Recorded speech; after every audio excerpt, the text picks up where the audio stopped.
Hi, I'm Rob, And I'm Ashley. and this is Life Rewired. If you're new here, don't forget to go to our new website, myliferewired.com. We have a list of resources there for if you're new to a brain injury.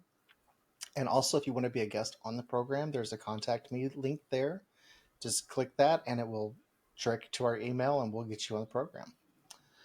Ashley, today we have a very special guest, and I will do a little background before we bring him on. His name is Craig Andrianos, and I know I messed that up. I'm sorry. But anyway, how I found him is when I first started my brain injury journey. Is I would lay in bed at night and I couldn't sleep. I had nothing to watch, so I just stumbled one day upon I was googling invisible injuries, and his no egg Craig account came up, and I started watching it, and I found his story so fascinating, and then I it led me down the rabbit hole to Hercules candy, and that sucked me in. I started watching from episode one, and I just binge watched it for the last couple of years. Anyway, Craig, thank you for being on the program today. It's a pleasure to have you. Yeah, thanks. It's a pleasure to be here. Yeah. So take us back to when I know you were very athletic and you were running. You were a runner, right? Yes. And then all of a sudden, things changed for you. So Yeah. let's start right there. Yeah. So there I was in college getting ready for indoor track. I was probably running like 50, 60 miles a week or something, maybe lifting weights like twice a week. So pretty active. And then I just noticed slowly over time, it all actually started with a cold. I got a cold and then I was like, okay, I'll just recover and no problem. But then it was like after I would think that I would have recovered, I was fine during the day. Like I wasn't sick anymore. But like when I would start running at practice, I would just within like 15 minutes feel just so slow and weak and lethargic, and I had no idea what was going on. Mm, And then it actually just kept getting worse and worse and worse. I was just getting slower and weaker, and I couldn't keep up with my friends who like I was we would go on easy runs. So I don't know if you guys know much about running, but like you do yeah. hard runs and you do easy runs. The easy runs you should be able to talk with your friends, and it should be no problem, and you should be able to Right. just run with your friends. And I couldn't do that. They were like leaving me behind. It was like on what should have been the easy run, it was becoming hard. And like in the weight room, I was lifting less, and it was just progressively getting worse and worse. Mm, Eventually, I started getting like numb, tingly sensations in my extremities. So it kind of in the back of my mind, I was thinking like this is probably a neurological thing. But I was also 19, so I was like, that doesn't happen to 19-year-olds. no. Like, yeah. So, yeah, I had like a whole battery of tests. I got tested for like Lyme disease, a lot of things that like runners get tested for, which is like anemia, B12 deficiency, mono, like just anything. And Yeah. we just couldn't find anything. Which was kind of disappointing. Like I wanted to get diagnosed with something because I wanted to know like it's not in my head and like at least like have a direction that I can go in like to deal with it. Right. So yeah, it just kept getting worse. Eventually, after months of this, I did get a diagnosis of Guillain-Barré syndrome from a neurologist. And he just said, hey, you know what? This is the most mild case I've actually ever seen. And you'll just get better like without actually any medication. It'll just turn around. So I was like, okay, that's a cool record to have. I'd love to have the most mild form you've ever seen. Yeah, I took off that year of school because I was having a hard time walking at the time. I was still able to, but just like kind of slow. Yeah. I wouldn't be able to get to class very quickly. And I was like, you know what? If it's just something that's just going to reverse, and by next year I'll be fine, then like why not just take this semester off and come back next year, and it'll be like nothing happened. Right. Um, and then also at the same time, I heard that with people with Guillain-Barré syndrome, they can within like 24 hours just be completely paralyzed. Like they can only blink. They can't even breathe on their own. Like they have to put like on an Oh wow. like yeah, like they have to like breathe for you pretty much, like put like a tube in you and stuff. So I was Yeah. like, all right, if that happens, I want to be at home with my family. Yeah. And then they can bring me to the hospital. So basically, at that time, every day when I was waking up, like the first thing that I would do is just like move my arms and legs just to make sure that I could. Mm. Because so like waking up was like kind of scary every day, but every morning, like the first thing I would do when I realized I was awake, is just like move my arms and legs. And I was like, okay, all right, I didn't become paralyzed in my sleep.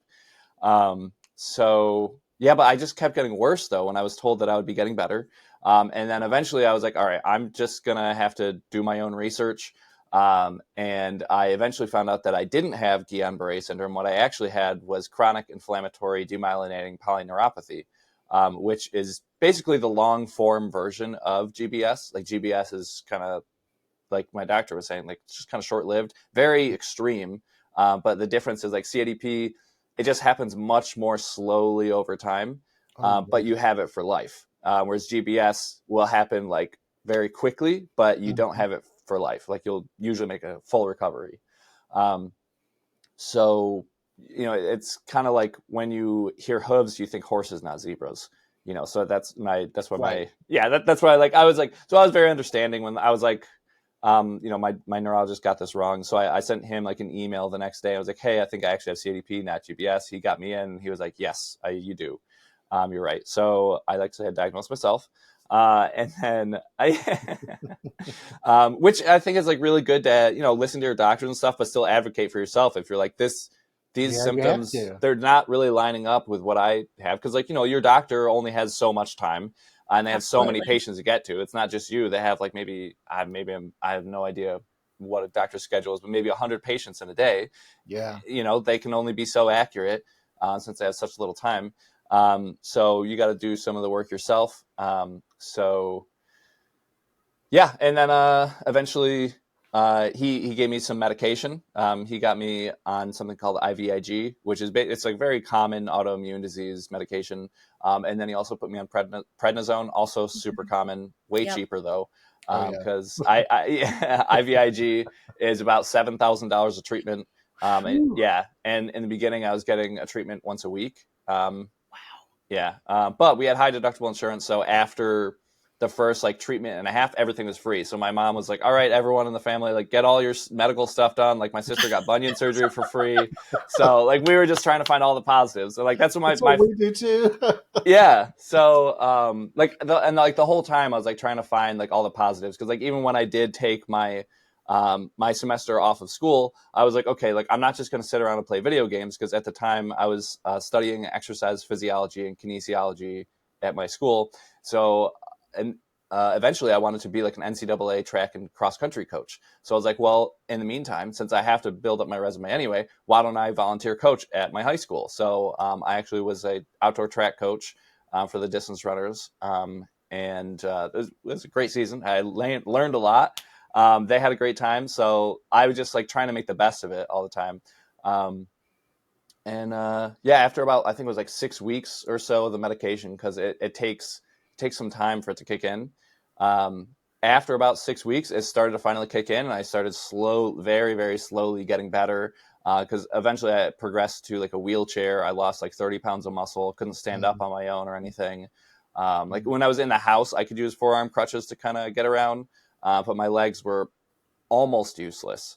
Wow. So yeah, I just started slowly getting better, and eventually, I was told I'd be on the medication for the rest of my life, and then I was like, I don't want to do that Mm. because you like I said, I started with like once a week, but then eventually it got spaced out. The IVIG treatments got spaced out to once every 2 weeks, once every 3 weeks, every 4 weeks. But even still, it wasn't like wouldn't lead for like a very spontaneous lifestyle. Like if I was like, hey, I'd love to just go to Italy, next month, I would have to be like, all right, well, when's my IVIG? I might like if I want to do it over there, I'd have to get my insurance paper sent over, or I'd have to like schedule it for Right. this time. I was like, I don't want to have to do that. I'd rather find a way off the medication. So as much as the medication was helping me, I wanted to find a way off of it, and that's where I Right. was trying just a bunch of different diets. And the only one for me that really worked was veganism. So I went vegan, and then after like a year of that, my doctor was like, "If you can go like 6, 7 weeks without medication, I think you just don't need it anymore." So now I've been medication free for a little over a decade, actually. Wow. Yay. That's So yeah, amazing. yeah, yeah. So when you were doing your research, did you like research diets for this, or did you just kind of trial and error yourself? I did. I did both. There's not really that much. I mean, there might be more now, like a 12, 13 years later, whatever. Because it was in Yeah, like 2011 that I first started getting diagnosed. But yeah, there wasn't really much information on my autoimmune disease. Sometimes I would like just look up multiple sclerosis diets or something like that because that is much more common. So there's many more studies about that. yeah, So I found that the Walls diet by Dr. Terry Walls. I tried that. It didn't really do much of anything for me. It's kind of like paleo. And I tried just generic in the beginning. I tried just generically anti-inflammatory diet, which it was so many gray areas. It was you yeah, just had to like remember what you could and couldn't eat. So actually, when I first went vegan, I went raw vegan because the thing that really drew me into that was it was just like raw fruits, vegetables, nuts, and seeds, black and white. I was like, okay, I can remember that. That's yeah, easy, and I could like tell someone like this is what I can and can't eat, and it's very easy. And every meal that I had, whether it was just like a meal of oranges or like a big salad or something like that, I was so excited to eat a bag of oranges for lunch mm, because I was like, this feels like I'm taking a step in the right direction. It feels like I'm taking a step towards healing myself. yeah, So I was actually pumped just to eat like a watermelon, or whatever fruit it was at the time. yeah. And what I love about your story is it wasn't just a change for you. Your family said, you know what? We're jumping on board too. Yeah, yeah. So I tried a bunch of different diets. My family didn't really try any of them. But after several months of being on a vegan diet and my mom seeing that I was doing like a lot better, she was like, all right, well, well, I think it was partially because she wanted to support me, which is true. But she said that she also saw me coming home from the farmer's market with like a big box of peaches and I was just going to eat peaches for like a meal. And she was like, well, I want to do that because she loves peaches. So then she was like, all right, maybe I'll try it. And I think she tried the raw thing for like a couple days, and she was like, I'm going to do cooked food.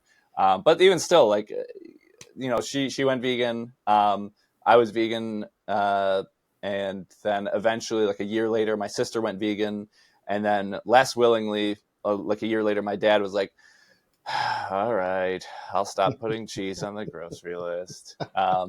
But now he loves being vegan. And in the beginning, it was like twisting his arm behind his back, and but now he's gone to like a Thanksgiving party, like for our family party, Yeah, and he had some meat, and because he was like, oh, I'll just do it like once a year, and then he said that he just felt terrible afterwards, and he was like, all right, I guess I'm just done, which I guess kind of makes sense. Like I think you need certain enzymes in order to digest meat, and if your body's just not making them, you're going to feel sick after because you're trying yeah, to digest something that your body's just like, how do we do this?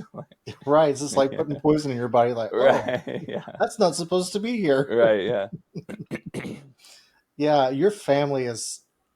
I tell you, just watching your videos, I can see why they blew up.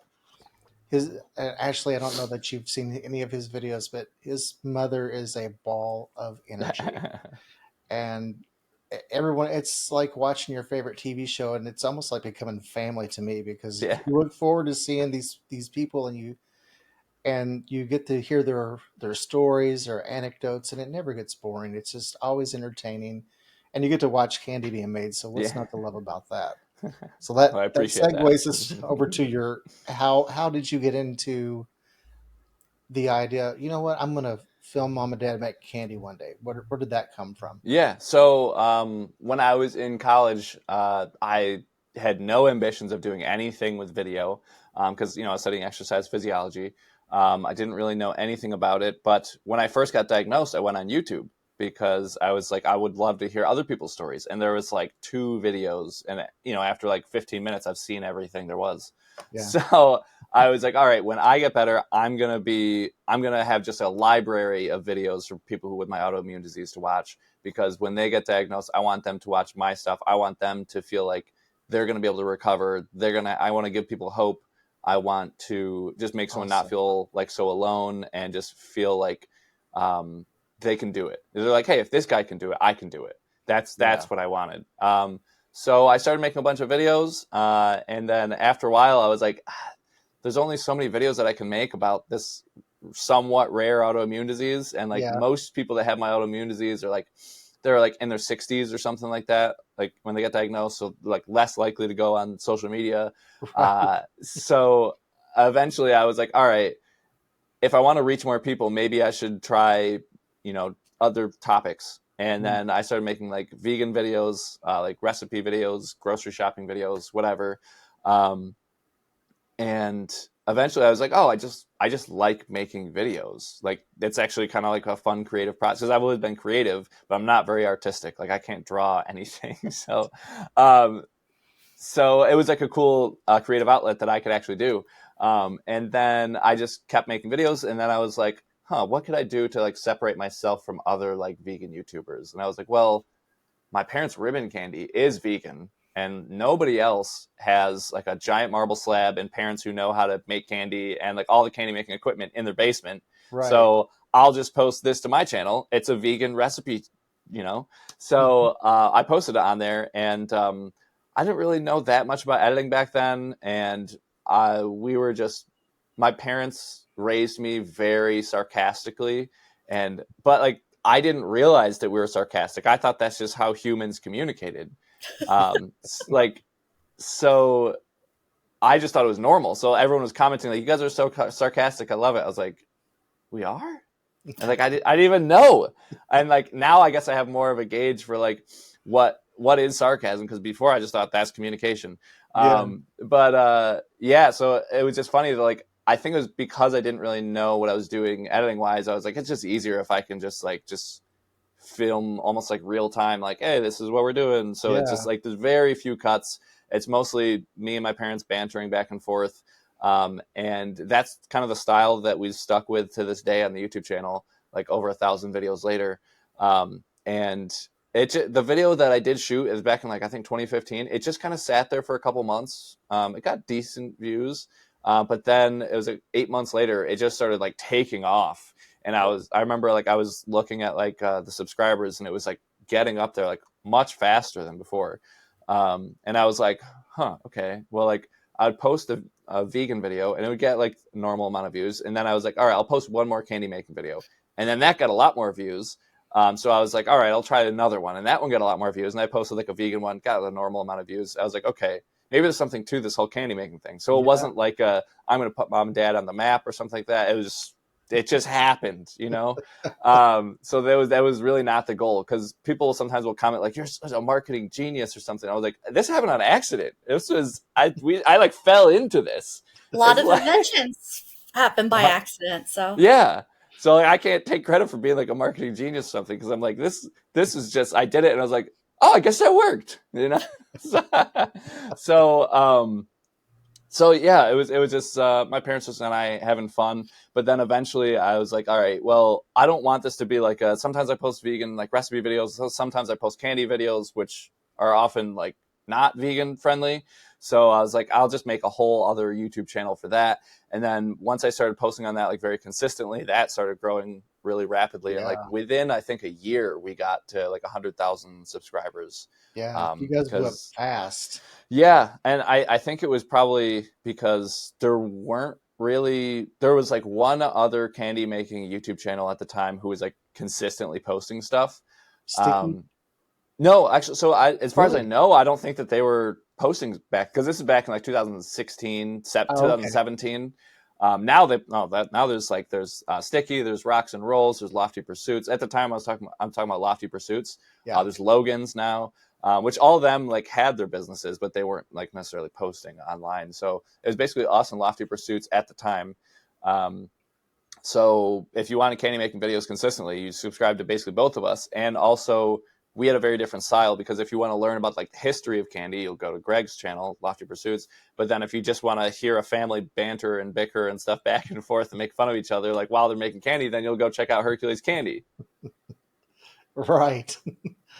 It's just really fascinating. Actually, do you have any questions? I have tons, but I don't want to take all the time away from you. I guess Rob had told me something about after Easter possibly developing a candy for brain injury awareness. Just Yeah. wanted to hear So more about that.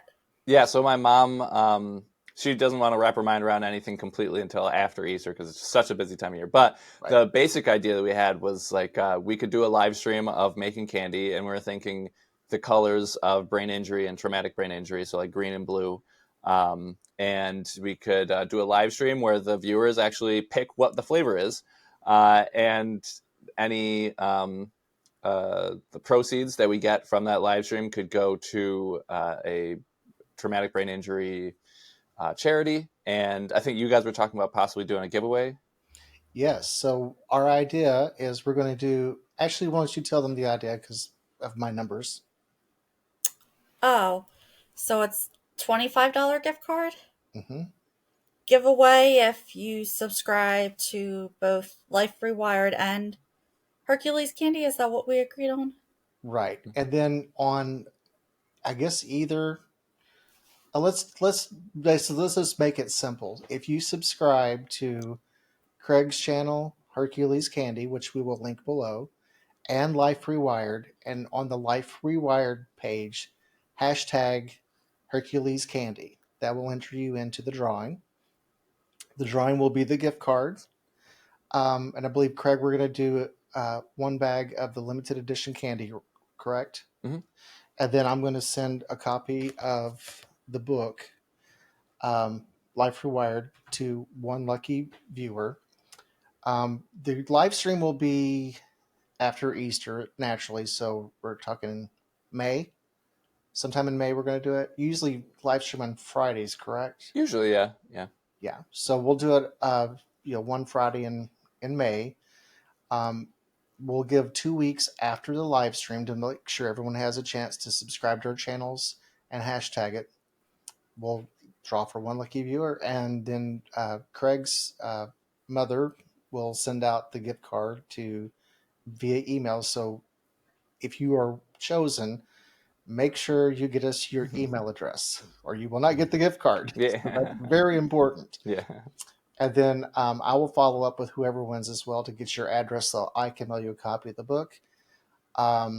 Is there anything that I'm leaving out, guys? As far as giveaway, I can't think of anything. Yeah, I don't think there is. I guess. Well, where would they comment the hashtag? Let's comment on the Life Rewired channel. So how would you comment For on it? Like YouTube? On a this video? video. On this video. Okay. On this Okay. video. Yeah. Okay. We'll go Okay. back and choose the viewers from this video, so we don't have several Yeah. videos to go pick from. That's going to make it way too complicated. Yeah. So if you want to be entered, a comment on this video. That just go down below, hashtag Hercules Candy, and then Craig and I will get together and figure out who the winner is going to be, Mhm. and we'll get in touch with you. Ashley, do you have other questions about Hercules Candy? Because I know you are new to this because you hadn't heard of them. You weren't a super stalker fan like I was.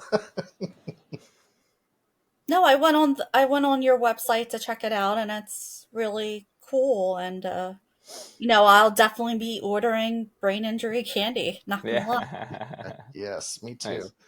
I do want to ask you, whenever the channel started blowing up, what was your parents' reaction when you said, "Hey, guess what? This is like taking off"? They were like, "That's awesome," because my mom started noticing like, "Hey, we're getting more orders," and then after a while, she was like, "Hey, it's every time you post a video, we're getting more orders online."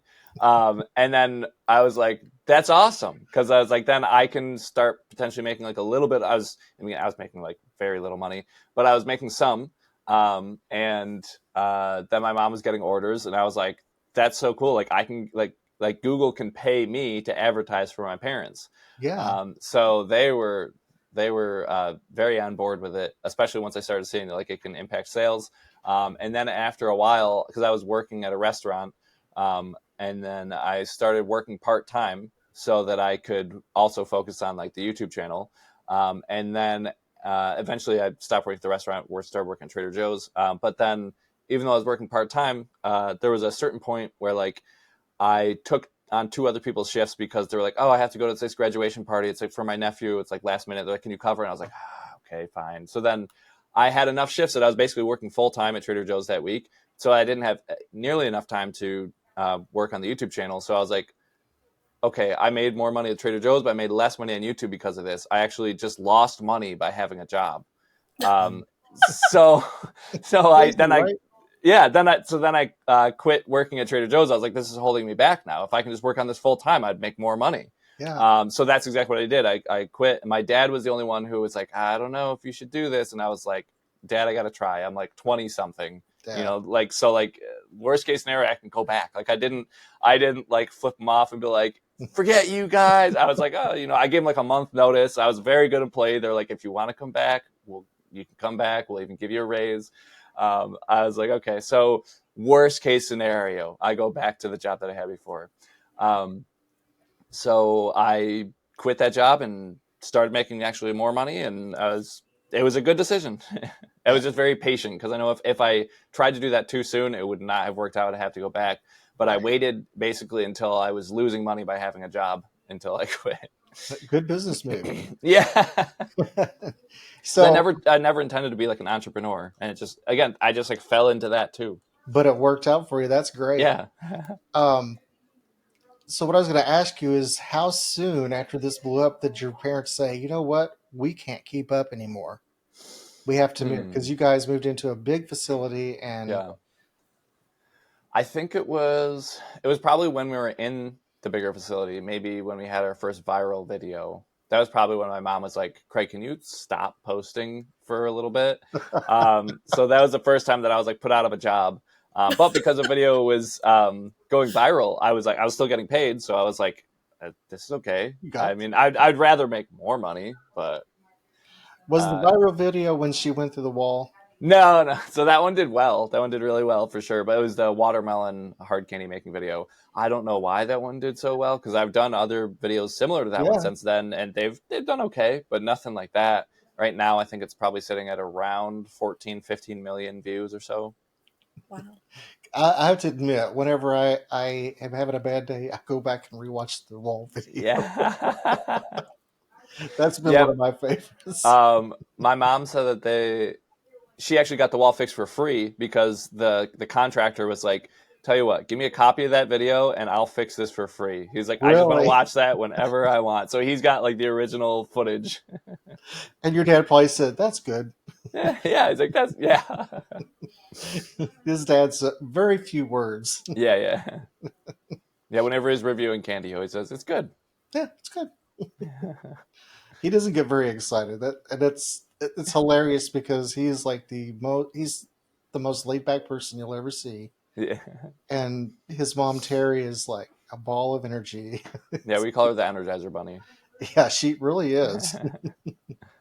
I'm most sure she probably sneaks up on you and you don't realize she's there at times. Oh, she's done, because that happens sometimes. She's now, when she goes around corners, she starts clapping, and so she doesn't run into people. And now we have like mirrors specifically so that we don't run into each other and stuff. Strategically placed.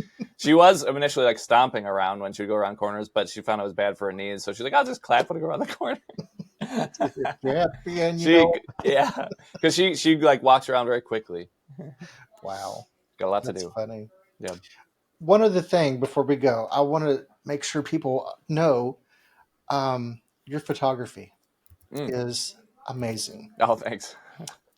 There's one picture that you took that is my favorite, is the stars. I think you climbed a mountain or something. Oh, that's like half of them, I think. yeah, there's one in particular that I really love. But do you sell those, right? Yeah, so that's on my website, CraigAndrianosphotography.com. Okay, yeah, so make sure you check that. We'll link that below too, because okay, thanks. Your photography is amazing. So, yeah. So everything you strike is gold. I love that. Thanks.